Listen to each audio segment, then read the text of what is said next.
after the pandemic, there was a multi-year experiment with chaotic release models, some of them with ultra short window that's stabilizing around a 3-tiered framework. A really interesting report by Synalytic shows that the ultra short window depresses the box office and the digital platform. It's a lose-lose situation if you go under 25 days. So where are we? Well, there's the short window, which is probably around 30 to 40 days now. It's very much the horror, the mid-budget comedies, what we would have called counter-programming. And you've got your medium window, the workhorses.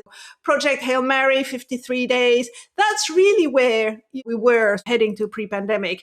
That allows you to have a really solid promotional campaign. And then once you've exhausted the people who will go and see it in the movies, you move it to streaming. And then you've got the extra special ones. So 90 to 100 plus days, that's the Odyssey. It feels like everybody's on much more solid ground than they were a few years ago.